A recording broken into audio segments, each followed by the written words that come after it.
Yo, what's up guys? We're here in Milwaukee and my name is DKP. Ed here. And today we want to show you guys our Blurple deck that we will probably run for the DLC. And here's the deck profile. So guys, with being afraid, I mean we don't want to break. In 12 rounds, that's an issue. So we want to run as consistent as possible, but you will see it during the deck profile. So we have here 4 Basil, 2 Rafiki as a 1-drops. What do we say about Basil? I mean, Basil's really important in the mirror, especially to be able to tag team with Elsa specifically. Can we do this? So I know some people like to do the 3 and 3, but I think Basil is so good in the mirror that I think you should probably play the 4 Basil. And the Rafikis are kind of just like the backup against like the steel decks. Yeah, and I actually think that you should play like 4 Rafikis because we also have so many dog decks, so much Ember Steel, and it just gives you a good chance if you go like Rafiki, say Rafiki, to hold off the board against like Ember Steel, against dogs. You're saving a lot of lore that they could just get, and also especially if you're on the play and you're missing your 1-drop, even against aggressive decks, even if your curve afterwards really good, you might lose because they can just start questing with the Daisy already. They don't have to play around stuff, and that's really bad. So yeah, optimally I would like to run, I think 3 and 4 because this is so good in the mirror. To be honest, against every matchup on the play, and then this is so important. Like it's so important that the 2 off is not consistent enough to see in the early hand. I think you always need to play 3 or 4. But the issue with 4 is if you play a playset, you often also see it multiple times in the first turns. And you don't want to see it too often. Also in the late game, right? yeah. That's where it really hurts if you draw like Rafiki top deck in the late game. So there's a balance. And the biggest problem is just you need to kick. Like what are we kicking? What we need to kick are our consistency cards. So just imagine like you draw the 3rd or 4th Rafiki late game instead of the like Vision or something, then yeah, that's not great, right? So here, I saw it by characters, so yeah, Tipo. I really like for Elephants for Purple Steel. I don't think their matchup is like super favored as people make it seem like. It is only really good because you have this to basically stop everything that's not evasive, and then you have your evasives to stop the evasives. Yeah, I mean, against Elephant also is not bad just because even in the mirror, it also kind of retrieves your Tipo when you have to play Tipo as your ramp card. Yeah. So I think it's one of the resource saving cards, and it's not bad, right? Even a 3/7 is quite hard to deal with. It's very good at singing like Into the Unknown, things like that. So yeah, really. Also, it really shines in the late game. Like I know people that are playing way less, but just bouncing back your Hades, especially in the mirror match or green blue or something like that, is so crucial because you're not having only 4 Hades, but suddenly you have like 6 or 8 Hades, depending on how often you bounce back. And yeah, I mean you can also play Iago stuff, but Ed and me are coming from Yu-Gi-Oh, you know, guys. We love our playsets. I love the playsets. And now we are coming to the beautiful cards. Yeah. Enchanted cards. Ooh, shiny. I'm playing full enchanted, but non-full. Don't judge me. So we have the 12 4-drops, quite standard, nothing special. I can see all reasons for Kida, Ryder, Iago, they're all there. I analyze it, hyper-analyze it actually, back and forth, but I think this is like where I really want to end up on because if I want to see Elephant in the matchup, I really want to see it. If I want to see this and this, I really want to see it. Iago is fine, but Iago also is so polarizing, right? Yeah. It's like, if they have the hypnotic strength, it's really bad, and sometimes you get blown out by that. I think the other upside of running like these 4-drops in particular is that they're kind of good throughout the game, right? Like Iago and Kida actually are a lot worse if you don't play it on turn 3. And Elephant, I think, actually grows in value after you play Hades. So. But our teammate Federico in Bologna, he played like 3 here, and he shaved off always a little bit here and there. And then he had 3 Elephant, 4/4, and then 3 Iago, which I don't disagree with. Like I almost did that too, but then I just decided to run 4 Monoman. So 5 drops. So Elsa, don't need to explain that. This one is interesting. I'm not running the big Elsa currently because of the Anink. I agree that she's good, and she has situations where she's really good. But this one is basically a 5th Elsa for me because on the play, against aggressive decks, you need to exert on turn 4. So you need to play Elsa to kick something or like the Ursula because you need to get rid of like a high quester like Nala before they quest out or Daisy or you want to get rid of like some tools of dogs, or like purpose here the 3-cost singer. Let's say you have Rafiki out and take out their 3 costs so they cannot sing easily. Yeah. That's really, really good.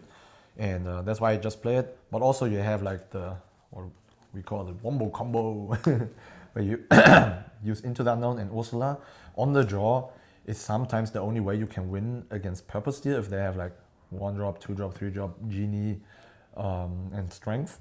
Like Strength 3 or Genie, and then you do this on the Genie, and then you have to hope they don't have another Genie or more evasives or whatever, because then this one contests the entire 1 and 3 drops, which is then really decent. Of course your hand is getting really low, but I mean you have a shot. Else, Against Purple Steel, you need to, right? yeah, I mean if they have 1, 2, 3, 4 Strength, what they hard mulligan for, then what can you do, right?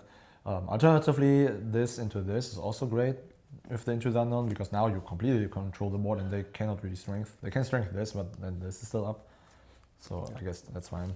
I guess the other upside of Ursula is like, yeah, the only thing you really want to be seeing is Elsa, right, on 5 ink, but you don't always get it. So Ursula adds a little bit more redundancy. And even though we have Belle in the deck, like you don't really play it on 5 ink ever. So we definitely need like a little bit more help there. Yeah, so beautiful, beautiful Belle, 5-drop.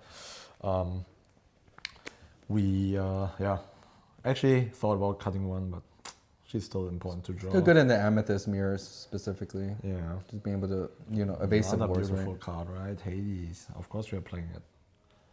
And then Monstro is good against green blue. Like at the beginning nobody played, but now we play it for green blue. In Bologna I played 3 of it. I think 3 is actually good, but right now the space is just not there. Maybe we go up to 3 for the DLC. I'm not yet.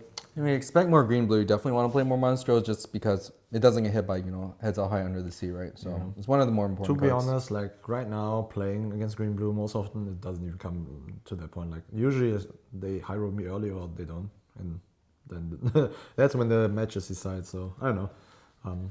I also don't really have to see it. Okay, next one is Sail. Of course we need our ramp.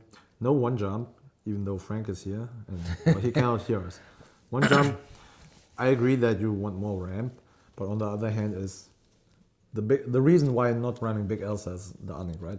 It forces us to ink like cards that you eventually need also, right? Like Dumbos, Bells, like you might not notice it that you might miss them because you just ink them early and you forget about it, but that's what like these big uninks do, especially if you are not actually utilizing them.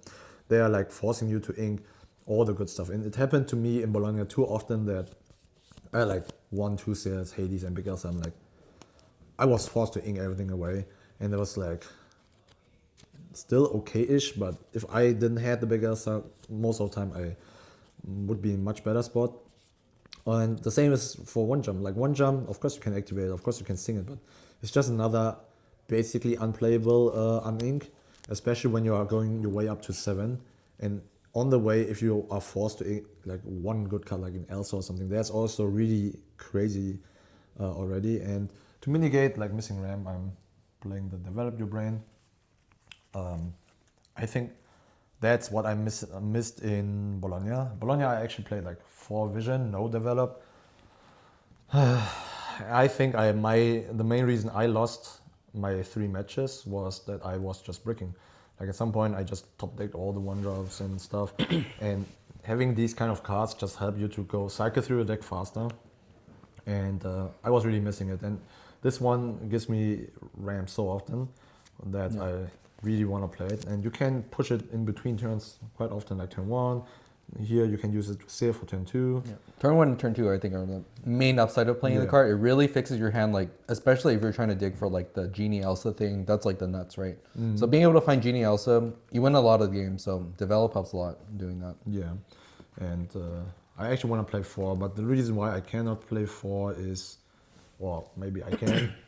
I'm playing 2 Finders Keepers, and for me, the Finders Keepers is basically the 4th vision in the mirror match, basically, because in late game you have so much ink because everybody's ramping, right? You're ramping each Hades, other. Yeah, you're literally going to 9 so fast after your 7, and then you can always do like 5 plus 4. That's good enough. Or like when you're at 12 or so, you can 5, 7. You don't have to ink anymore. Just draw 3. Use it basically as a vision, but then you have more cards in hand. And I mean, I could also go 4, 1, or even 0, but I was like, I actually still use it quite often. Like on 6 ink when I have to do nothing, then I kind of want to do it. Then we have, but I'm actually not, I don't know if it's correct, but I just run it right now. So normally I would play 4 Hypnotic Strength, but right now I'm, as the DLC Bologna champ, I tried it out. I actually tested it a lot. I didn't like it at first. Oh, I liked it against green-blue when you're on the draw and they just play out 1 Clarabelle and they're like, oh, okay, my Clarabelle is safe, Elsa is not coming because my opponent has 4, and suddenly you play this out, exert their Clarabelle, hit it with one of your 1-drops, and then you just clear it, and they cannot shift next turn. That can just win you straight up the game. Yeah. So that's cool. Another reason is, since I'm not running big Elsa, I need something that exerts 2 things when my opponent is threatening lethal or like a game going to 20 with 2 characters. That means if I use, usually you don't have like double Elsa or something. When your opponent's like at 18 or 19, they have 2 characters up, you need to get rid of both. Then big Elsa is like the best card because she has 3 lore, she stops it and just go, go, go. This also bounce Hades, right? So yeah, exactly. Bounce anything really. So it's basically bounce Hades or bounce Elsa. So this is a 7 ink play and this is a 9 ink play. So you can exert and bounce it, and then so you exert one, and then with this one you exert the other one, or use this to get rid of it. So suddenly you also got rid of 2. It's much weaker than big Elsa, but at least it's inkable and still like targeting illusions. And yeah, I guess it's okay. Sometimes when you play it, you wish this would be Hypnotic Strength, not only of the challenger, but also you just draw and get rid of a vanish character. Yeah, but I guess it's fine to try. Like at the moment you bounce this, or if you play big Elsa, bounce big Elsa, replay it, that's actually insane. So I guess it's worth it to play. At least like right now I just try to high roll my opponent a little bit more, playing these 1-offs that can have a high impact, and Into the Unknown and 2-star. I don't want to play 3 anymore. I played 3 in Bologna, Ed played 4. Yeah, so bricky. Like, you need to see it in the mirror, yes, but also, like, if you see multiples of the not playable high cost unnings, like the genie is not really an unning because you just play it, you don't care. But this is like crucial because we are pre-rotation. We don't like 6 big unnings. We don't care, right? It's like we have more draw power. I think that's the main thing. Now it's we had more draw power. Limited. Now, like this is no plus. This is like going poor. This is okay-ish. This is good. This is not drawing us immediately something. And we always love to play Elsa, and that's a minus as well. It doesn't contribute. Like traits, but in the hand size, it's just not good enough. And then you are stuck with this. And then, especially if you have these 2, when you just play out your curve, you will end up having this, and you need to draw the 7th ink. And that's when, if you play too many unnings, you just straight up lose on the spot. So I don't want to do that. So yeah, 10 unnings for that reason. Yeah, I think that deck is really solid. It is not as strong as some other decks, but I think for 12 rounds, because we need to go 10 wins, 2 loses, I really want to go more consistent. At least in Bologna, I had the feeling that this deck just on the core level is just good enough. My opponent also bricked or they misplayed, whatever, and then I had the chance just to take the win. The list was before I played 3 Rafiki and 4 Bezel, and even after Bologna I actually said I want 4 because I faced too many aggro, but now I went down because it was really bad in the mirror. But I try to figure out right now how to fit in more. It's hard to find the balance, right? If you run too many Rafikis, then the mirror's bad, but then the aggro matchup is good. 4 is too bad. So it's hard to balance. Like that's why this meta is quite tough, right? Because there's so many decks in the meta, and if you just run into the wrong meta, then your Rafikis are good or bad, and sometimes Bezel is always lucky. Good, but Basil is always good, no matter what. So, but the issue with Bezel is sometimes like the 0-3s, you can't take it out. Yeah, and it's always good with Elsa specifically, I guess. But when you don't have it, then it's a little bit awkward against the 0-3s. So we also have alternative builds. For example, you can just ditch all the vision and the variable brain. You can go full on like the Bologna champion with like only bodies, only characters. Every time we play a character, we are not searching for something. But my issue with that is just that I don't like some of the characters like Iago, TikTok. Yeah. They are good in some matchups, like against Purple Steel. I think TikTok is especially good when your opponent has like the best hand, and then you just try to fight the bot and then slam down the TikTok. That's really good. Seals the entire board. You get a lot of time, which I miss sometimes. But during Bologna, I just had such a bad time with TikTok. Every time I drew, I was like, I wish this would be something else. So yeah, you can run it. Alternatively, you can also run. You can run a dig instead of second star. Dig a little deeper, yeah.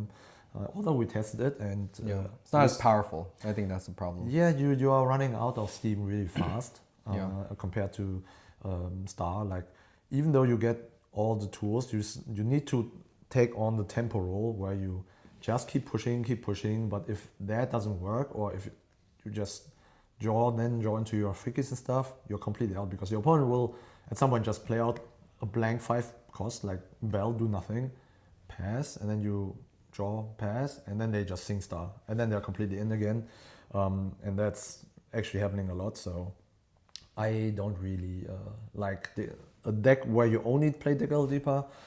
If you play Diggle Deeper and Star, it's fine, yeah, I think it's preference.